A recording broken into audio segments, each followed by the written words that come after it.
수요 기도회는 계속해서 유치부, 초등 1부, 초등 2부가 사용 중인 교당 공과 킹덤 스토리의 순서에 따라서 진행하고 있습니다. 이번 순서는 10계명입니다. 오늘부터 시작해서 9월 10일까지 약 6주 동안 10계명의 내용들을 함께 생각해보는 시간을 가지게 될 텐데요. 신기하게도 이번 주일 오전 담임 목사님의 10계명 설교가 끝난 직후 바로 오늘부터 다시 10계명 말씀을 배우게 되었습니다. 물론 모든 말씀이 하나님께서 우리에게 주시는 말씀이고 깨닫기를 원하시는 메시지지만 같은 주제 또 같은 본문을 연속해서 듣게 된다는 것은 하나님께서 특별히 우리 모두에게 하고 싶으신 말씀, 즉 우리가 경청하고 깨닫고 행하기를 원하시는 중요한 메시지, 교훈이 있다라는 생각이 들었습니다. 그런 의미로 이미 들어서 다 알고 있다라고 생각하기보단 다시금 선포되는 이 하나님의 말씀에 더 열린 마음, 또 겸손한 마음으로 말씀 앞에 서시면 좋을 것 같습니다. 우리가 읽은 출애굽기 19장 1절에서 8절 말씀은 시내산 도착 후에 모세가 이스라엘 백성들에게 십계명을 선포하는 장면을 보여주고 있습니다. 이 시간에는 십계명의 서론으로 십계명의 그 계명들을 상세히 다루지는 않고요. 오늘 본문과 출애굽기 20장에 있는 앞부분 초반부의 말씀을 중심으로 십계명 전체를 통해서 하나님께서 우리에게 알려주시는 사실이 무엇인지를 함께 생각해 보는 시간을 가지려고 합니다. 첫 번째로 하나님은 십계명을 통해 하나님 자신이 어떤 분이신지를 알려주고 계십니다. 우리는 십계명이라는 단어에 익숙합니다. 그러다 보니 명령이라고 생각하죠. 물론 명령의 형태를 가지고 있습니다. 하지만 그보다 더 우선되는 것이 있습니다. 언약입니다. 고대 근동 언약은 그 본서의 내용 앞에 언약을 맺는 당사자들이 누구인지, 어떤 관계인지, 왜 이 언약을 맺는지를 알려줍니다. 그것이 머리말 서문이라고 하는데요. 이 머리말 서문이 생각보다 중요합니다. 이는 언약의 세부 내용들이 있게 되는 근거가 되며 그 내용들을 의미 있게 만들어주기 때문입니다. 이를 십계명에서도 볼 수 있습니다. 여러분 한번 출애굽기 20장 한번 볼까요? 바로 한 장만 넘기면 출애굽기 20장이 나오는데요. 여러분 출애굽기 20장 한번 보시면 어디서부터가 십계명입니까? 어디서부터가 십계명일까요?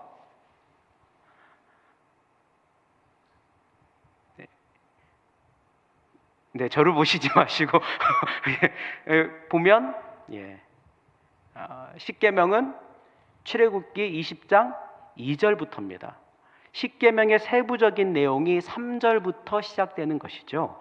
2절이 바로 조금 전에 얘기한 머리말 서문이라 할 수 있습니다. 십계명이라 부르는 언약의 10가지 말씀들, 10가지 계명 모두 중요합니다. 하지만 먼저 유의해서 봐야 하는 부분이 바로 십계명의 서문입니다. 출애굽기 20장 2절 말씀입니다. 우리 한번 다 같이 한번 읽어볼까요? 나는 너를 애굽 땅 종되었던 집에서 인도하여 낸 내 하나님 여호와니라. 지금 언약의 주체 되신 하나님을 언급하고 있습니다. 그분이 어떤 분인지 짧지만 아주 선명하게 밝히고 있습니다. 히브리 원문을 따라 보면 더 명확하게 드러납니다. 그 원문의 순서에 따라서 번역하면 이렇습니다. 나는 여호와 내 하나님이다. 너를 애굽 땅 종되었던 집에서 인도하여 낸 나는 여호와 내 하나님이다가 먼저 나오는 거죠. 여러분 하나님께서 자신을 지금 어떤 존재로 소개하고 계십니까? 제일 먼저 여호와라고 소개하고 있습니다. 우리는 일반적으로 이 이름을 스스로 있는 자라고 해석합니다. 영원하신 초월자라는 뜻이죠. 이 의미가 맞습니다. 하지만 여호와라는 이름이 가진 또 다른 뜻이 있습니다. 구원자입니다. 성경 많은 곳에서 여호와와 구원을 연결하여 사용하고 있습니다. 그리고 스스로 있는 자라고 번역했던 그 문장의 원어를 영어로 번역하면 I will be who I will be로 번역이 가능한데 이것은 강력한 의지를 표명하는 문장입니다. 즉 그러므로 나는 여호와다라고 할 때 이는 구원을 위해 역동적으로 일하셔서 반드시 그것을 이루시는 하나님을 말하는 것입니다. 또 하나님에 대한 다른 소개가 있는데요. 하나님이다라고 되어 있습니다. 하나님으로 번역된 단어인데 바로 엘로힘입니다. 나는 여호와 내 하나님이다 할 때 그 하나님이요. 이는 최고의 신을 뜻하는 엘이라는 이 단어의 복수형으로 가장 전능하신 분이심을 알려줍니다.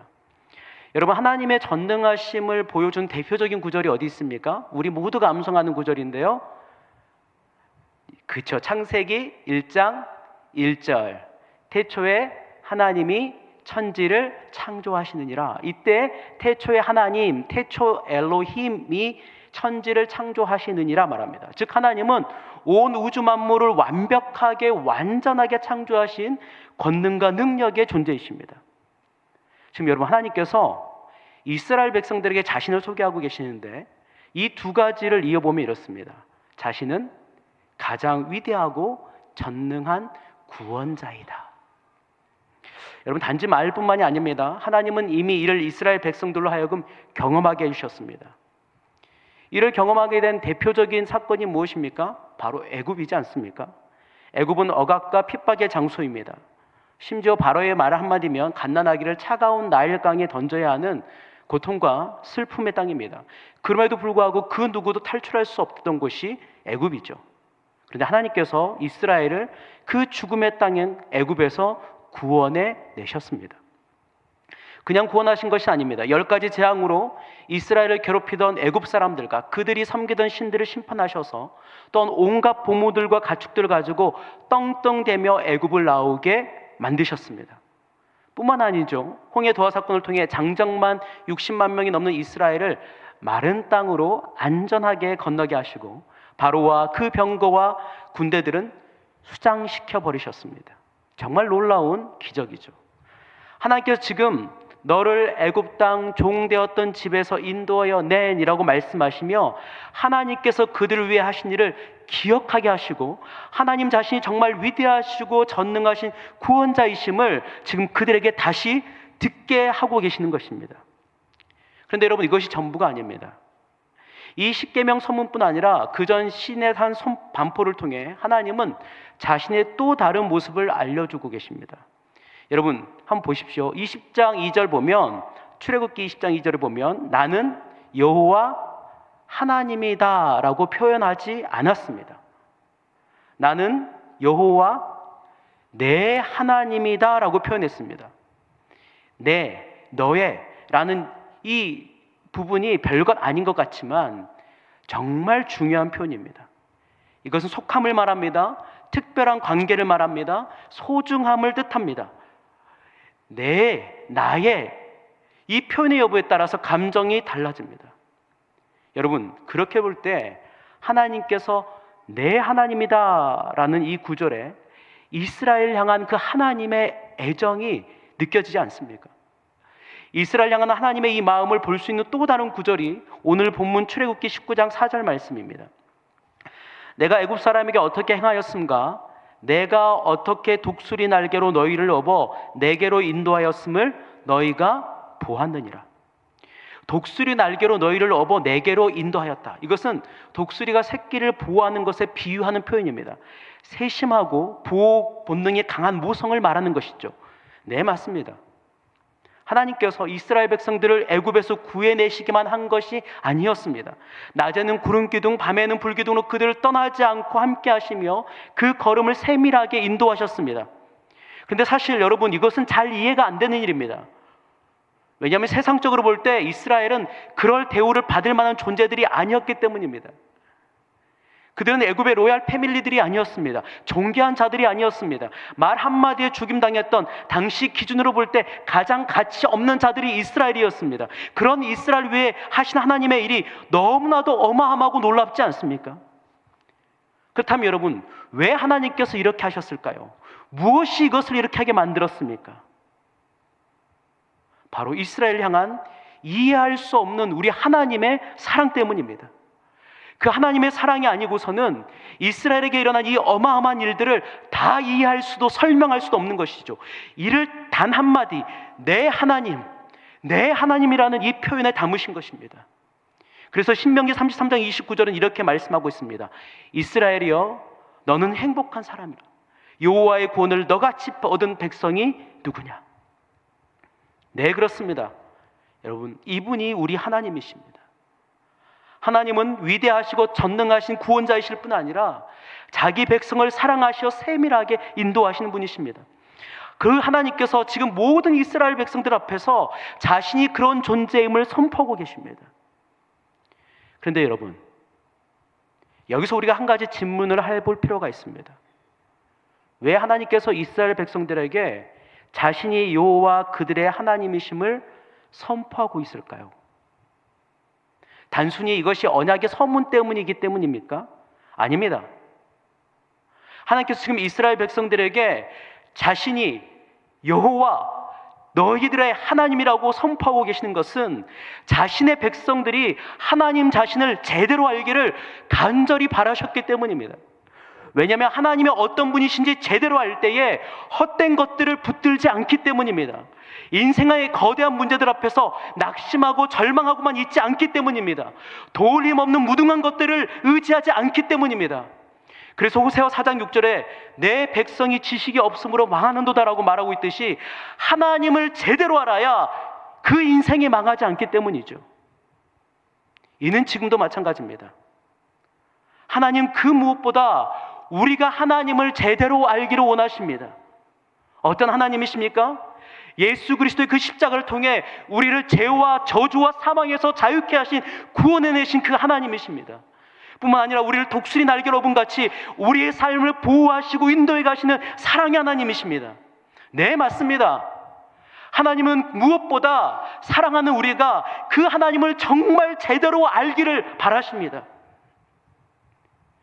그래서 하나님은 십계명뿐만 아니라 하나님께 주신 모든 말씀 속에서, 아니 우리 삶의 다양한 일들 역사를 통해서 자신이 누구신지를 우리를 향하여 간절하게 알려주고 계십니다. 그러면 사랑하는 성도 여러분, 우리는 무엇보다 이 하나님을 제대로 알기를, 더 선명하게 알기를 소망해야 합니다. 호세아 6장 3절에서 그러므로 우리가 여호와를 알자, 힘써 여호와를 알자라고 피 쏟아내는 것 같은 마음으로 외치는 것처럼 하나님을 제대로 아는 길이 우리 인생을 살리는 길이기 때문입니다. 우리가 겸손한 마음과 기대하는 마음으로 하나님의 말씀을 대할 때에, 정말 그분을 더 간절히 알기를 소망하고 갈망할 때에 우린 성령 하나님의 강력하신 그 일하심 속에서 나는 여호와 내 하나님이다, 나는 여호와 내 하나님이라는 그 말씀이 우리의 가슴 깊이 새겨져서 하나님이 진짜 우리의 구원자이시며 우리를 사랑하시는 우리의 하나님이심을 우리 삶 속에서 기쁨으로 누리며 살아가게 될 줄 믿습니다. 바라기는 이 하나님을 매일의 삶 속에서 더 깊이, 더 선명하게 알아가실 수 있는 저와 여러분 모두가 될 수 있기를 주님의 이름으로 축복합니다. 두 번째로, 십계명은 우리의 진정한 정체성이 무엇인지를 알려주고 있습니다. 먼저 언급했듯이 이 언약은 언약을 맺는 당사자들이 있는데 언약의 주체와 객체라고 말씀드렸습니다.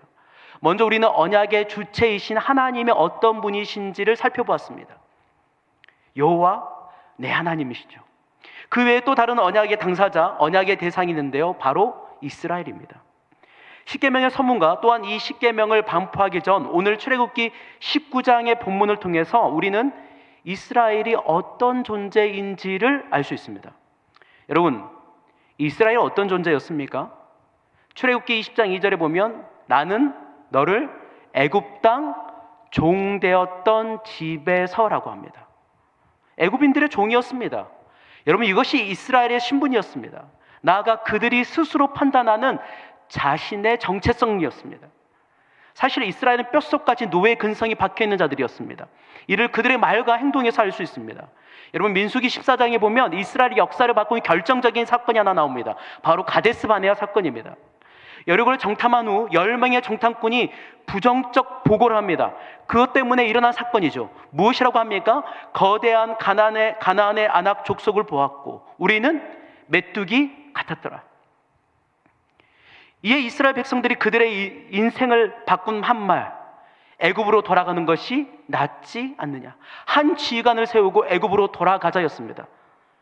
여러분, 두려움에서 한 말인 건 맞습니다. 그러나 여러분, 이들이 애굽으로 돌아가면 그들은 다시 종입니다. 노예입니다. 핍박과 억압과 굶주림의 시작입니다. 죽음의 그림자가 덮여있는 곳입니다. 그런데 그들은 지금 하나님께 주신 자유를 버리고 다시 노예로 살겠다고 말하고 있습니다. 하나님의 역사를 목도했고 하나님의 인도하심을 경험했음에도 불구하고 다시 종으로 돌아가겠다고 합니다. 왜냐하면 그들이 평생 노예로 살았기 때문입니다. 어렸을 때부터 노예임을 들었고 노예로 행했고 노예로 살았던 그들의 평생의 삶들이 자신을 노예로 인식하게 만들었기 때문입니다. 이것은 자신 스스로 별 볼일 없는 존재, 하찮은 존재로 여기고 있다는 것을 보여주고 있는 것이죠. 그런데 여러분, 하나님은 이 이스라엘 백성들을 다르게 보십니다. 다르게 생각하십니다. 여러분 한번 생각해 보십시오. 하나님은 어떤 분이십니까? 우리 하나님은 온 우주의 절대 주권자이십니다. 온 천구 천사가 거룩하다며 그 앞에 얼굴을 가리며 찬양하시는 분이십니다. 그런데 그 거룩하신 하나님께서 지금 다른 이들이 아닌 애굽의 종이었던 이스라엘과 언약을 맺고 계십니다. 그것도 나는 너를 이라며 하나님께서 이스라엘을 자신과 교제할 수 있는 특별한 존재, 인격적인 관계로 그들을 인정하고 계시는 것입니다. 십계명 반포 시에 하나님께서 모세 이스라엘 백성들에게 주시라 하신 그 말씀을 보면 이를 더 선명하게 알 수 있습니다. 출애굽기 19장 5절에서 6절 말씀입니다. 우리 한번 다 같이 한번 읽어볼까요? 19장 5절에서 6절 말씀입니다. 세계가 다 내게 속하였나니 너희가 내 말을 잘 듣고 내 언약을 지키면 너희는 모든 민족 중에서 내 소유가 되겠고 너희가 내게 대하여 제사장 나라가 되며 거룩한 백성이 되리라. 너는 이 말을 이스라엘 자손에게 전할지니라. 아멘. 여러분, 지금 하나님께서 이스라엘을 어떤 존재라고 말씀하고 있습니까? 애굽의 종이 아닙니다. 노예가 아닙니다. 하나님의 소유, 제사장 나라, 거룩한 백성입니다. 여러분, 이 단어들의 특징이 무엇입니까? 하나님과의 관계에서 정의되는 표현들입니다. 하나님께서 그들의 존재를 하나님과 교제할 수 있는 특별하고 고귀한 존재로 바꾸셨음을 말씀하고 있습니다. 하나님의 소유, 제사장 나라, 거룩한 백성. 여러분, 이것이 진짜 이스라엘의 정체성인 것입니다. 하나님께서 그들의 존재를 그렇게 바꾸신 것이죠. 여러분, 이것이 하나님께서 이스라엘 백성들에게 십계명을 비롯한 말씀을 주신 이유입니다. 무엇입니까? 온 율법의 핵심인 십계명, 나아가 말씀을 대할 때마다 그들이 애굽의 종이 아닌 죄와 저주와 사망에 있는 자들이 아니라 하나님의 소유, 제사장 나라, 거룩한 백성이라는 사실, 하나님과 교제할 수 있는 특별한 존재인 것을 생각하게 하기 위함입니다. 거기에 멈추지 않고 그 말씀의 순종을 통해 구별되고 거룩한 삶을 통해 자신들이 하나님의 소유이며 거룩한 백성임을 스스로 증명해내고 살아야 될 것을 말씀하고 계시는 것입니다. 여러분, 이것이 십계명을 통해 알려주신 그들의 정체성과 삶의 모습인 것이죠. 이는 우리 역시 마찬가지입니다. 여러분, 우리가 어떤 존재입니까? 여러분, 우리가 진짜 어떤 존재입니까? 우리가 어떤 존재의 성경은 다양한 표현으로 알려주고 있습니다. 그런데 오늘 출애굽기 19장과 연결해서 베드로전서 2장 9절에서 보면 또 우리에게 이 부분을 우리의 존재가 어떤 존재인지를 알려주고 있습니다. 이렇게 기록되어 있습니다. 그러나 너희는 택하신 족속이요 왕같은 제사장들이요 거룩한 나라요 그의 소유가 된 백성이니 이는 너희를 어두운 데서 불러내어 그의 기이한 빛에 들어가게 하신 이의 아름다운 덕을 선포하게 하려 하심이라. 택하신 족속, 왕같은 제사장, 거룩한 나라, 소유된 백성. 여러분, 이를 한마디로 하면 고귀하고 순결한 하나님의 사람입니다. 고귀하고 순결한 하나님의 사람. 여러분, 이것이 진짜 우리의 정체성입니다. 그렇다면 사랑하는 성도 여러분, 하나님께서 이런 우리에게 바라시는 것이 무엇일까요? 무엇보다 우리 자신이 고귀하고 순결한 하나님의 사람임을 믿는 것입니다. 확신하는 것입니다. 여러분, 사실 이거 쉽지 않습니다. 왜입니까? 세상이 온통 세속적 관점과 기준으로 우리의 존재를 평가질 하기 때문입니다.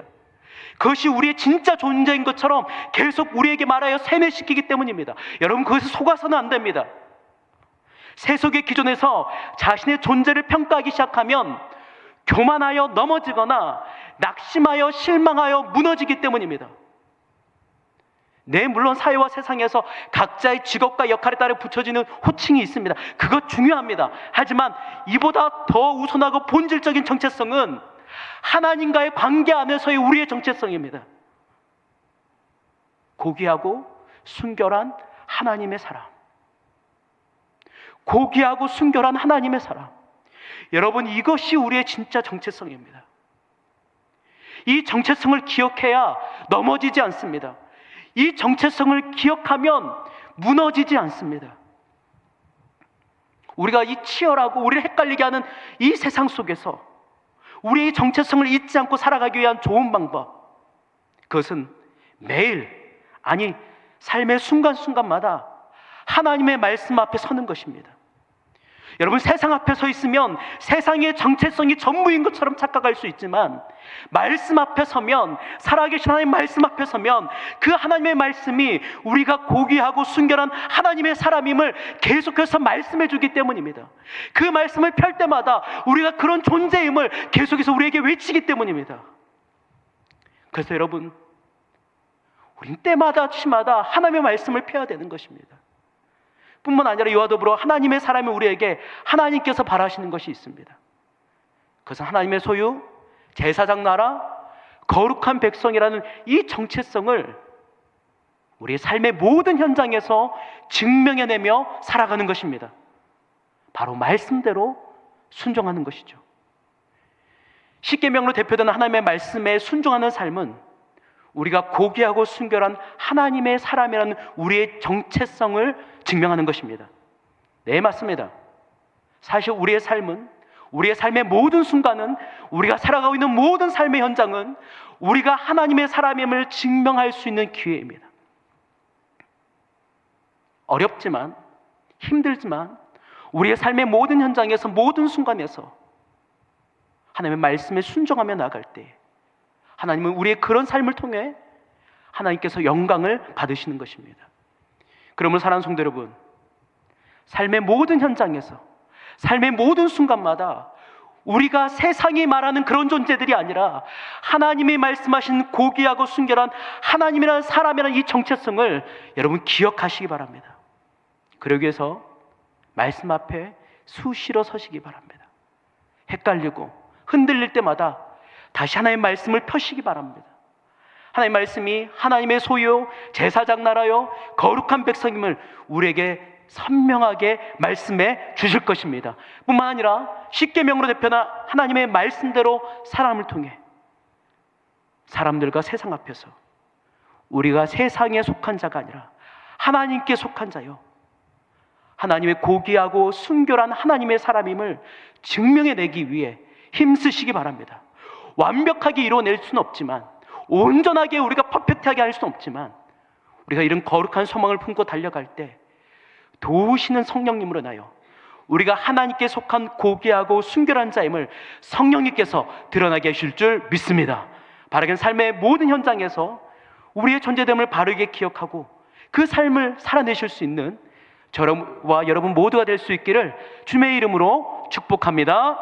마지막으로 십계명은 인생이 복받는 길이 무엇인지를 선명하게 알려줍니다. 여러분, 십계명에서 조금 흥미로운 부분을 발견할 수 있습니다. 그것은 부모 경경을 말하고 있는 5계명입니다. 여기 보면 한 가지 약속이 붙여 있습니다. 그리하면 내 하나님 여호와가 내게 준 땅에서 내 생명이 길리라. 바로 장소에 대한 약속입니다. 동일하게 5계명을 소개하고 있는 신명기 5장 16절에 보면 내 생명이 길고 복을 누리리라 라고 복에 대한 약속도 덧붙이고 있습니다.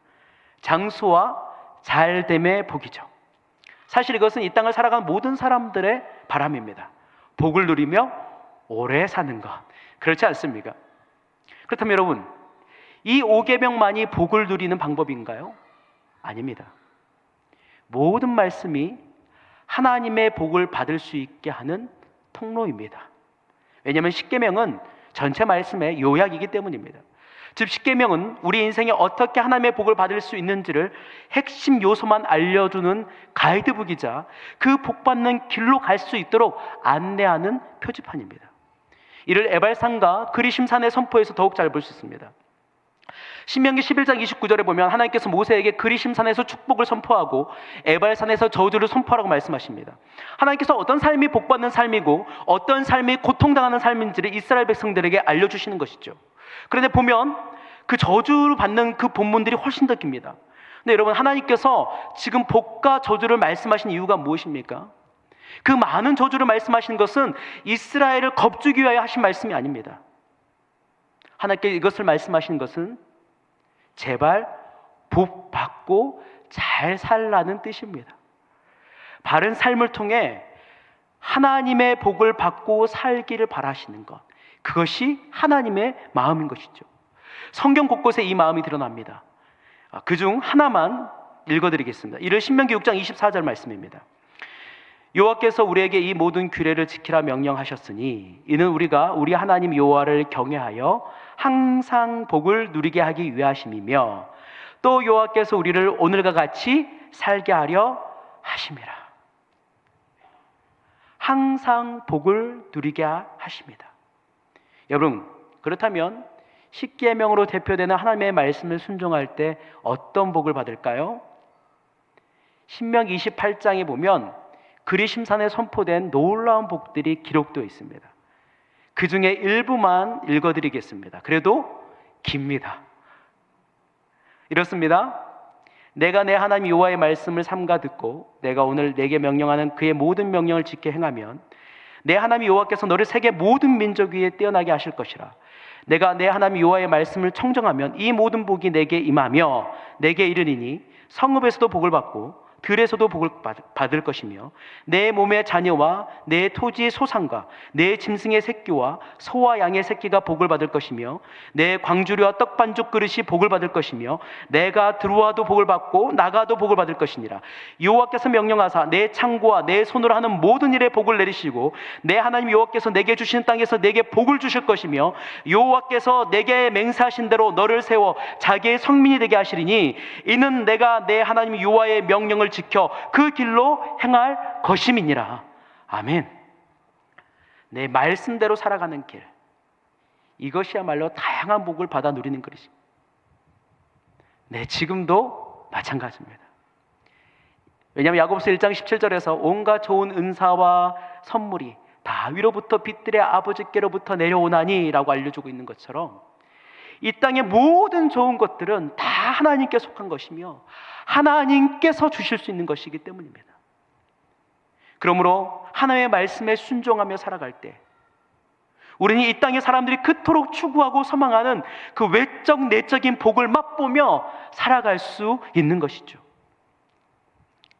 사실 외적인 어떤 부분들과 내적인 부분들은 세상의 것들로도 일부 채울 수 있습니다. 그리고요, 일정 기간 세상의 것들로 우리가 흔히 생각하는 좋은 것들 누릴 수 있습니다. 하지만 여러분, 하나님에게만 속한 자들만이 누릴 수 있는 복이 있습니다. 하나님의 말씀대로 거룩하고 순결을 유지할 때 누릴 수 있는 최고의 복이 있습니다. 그것은 너무나도 좋으신 하나님, 그분과 은밀하고 친밀한 깊은 사귐, 그 설렘의 교제를 누리는 것입니다. 여러분, 이것은 그 어떤 것으로도 가질 수 없는 복입니다. 여러분, 이것은 그 어떤 것으로도 살 수 없는 복입니다. 이것이 진짜 복입니다. 오직 말씀대로 살아가려는 거룩함과 순결함 속에서만 누릴 수 있는 복입니다. 하나님과의 친밀함 누린 자들, 그들의 고백이 어떠합니까? 찬송가 442장에서 우리는 이를 볼 수 있습니다. 저 장미꽃 위에 이슬 아직 맺혀 있는 그때에 귀에 은은히 소리 들리니 주 음성 분명하다.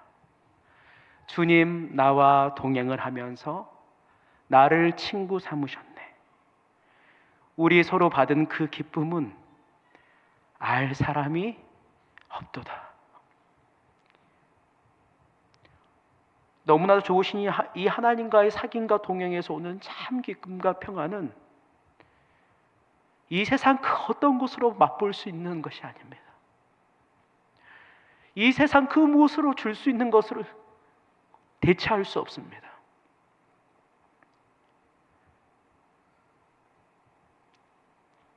이 행복은 감히 이 땅의 것으로 줄 수 없는 하늘의 맛, 천국의 맛이기 때문입니다. 그렇게 하나님께서 여러분들에게 하나님의 말씀 안에서 고귀하고 순결한 삶을 살아가라는 것입니다. 그러면 사랑하는 성도 여러분, 말씀의 순종함으로 어렵고 힘들지만 거룩과 순결함을 잘 지켜나가기 위해 힘쓰기 바랍니다. 사실 인간적으로 말씀대로 살아가는 거 쉽지 않은 줄 압니다. 참 어렵죠. 진짜 힘듭니다. 손해볼 때도 많고 억울할 때도 많고 화날 때도 많고 너무나 힘들 때도 많습니다. 때로는 바보 취급당할 때도 많죠. 그럼에도 불구하고 하나님 사랑하고 하나님 경외함으로 계속 말씀대로 살아가려고 도전합시다. 하나님의 뜻대로 살아가는 거룩한 소망을 품을 때 도우시는 성령님으로 인하여 우리가 하나님의 고귀하고 순결한 하나님의 사람처럼 이 땅에서의 삶을 살아가게 될 것입니다. 뿐만 아니라 그 마음을 기뻐 보신 하나님께서 우리들의 영혼과 인생과 가정과 나아가 자녀들까지 하늘의 다양한 복으로 채워 주실 것입니다. 무엇보다 그 무엇으로도 살 수 없고 그 어떤 곳에서도 누릴 수 없는 참 좋으신 우리 하나님과의 은밀하고 친밀한 동행 속에서 그분이 주시는 천국의 그 하늘의 그 맛을 누리게 되실 줄 믿습니다. 바라긴 십계명으로 대표되는 하나님의 그 말씀을 통해 우리에게 보여주신 이 복의 길을 잘 따라 영과 육의 풍성한 복을 받아 누리시는 정말 복된 인생인 저와 여러분 모두가 될 수 있기를 주님의 이름으로 축복합니다. 사랑하는 성도 여러분, 말씀을 정리하겠습니다. 하나님께서 우리에게 십계명으로 대표되는 율법을 주신 것, 우리 삶을 옥죄기 위한 것이 아닙니다. 하나님 그분이 누구신지 제대로 알고 자신이 진짜인지 진짜 누구인지 제대로 알아 하나님과의 친밀한 교제 속에서 하나님이 주시는 모든 복을 누리고 살아가라고 주신 선물입니다. 우리 말씀 읽을 때마다 이 하나님 만나야 합니다. 삶 속에서 경험해야 합니다.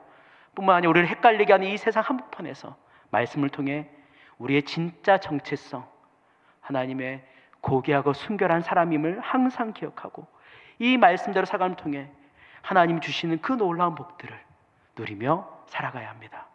바라기는 이 사실을 신뢰하고 기억하심으로 하나님 안에서 참 행복의 삶을 살아가실 수 있는 저 여러분 모두가 될 수 있기를 주님의 이름으로 축복합니다.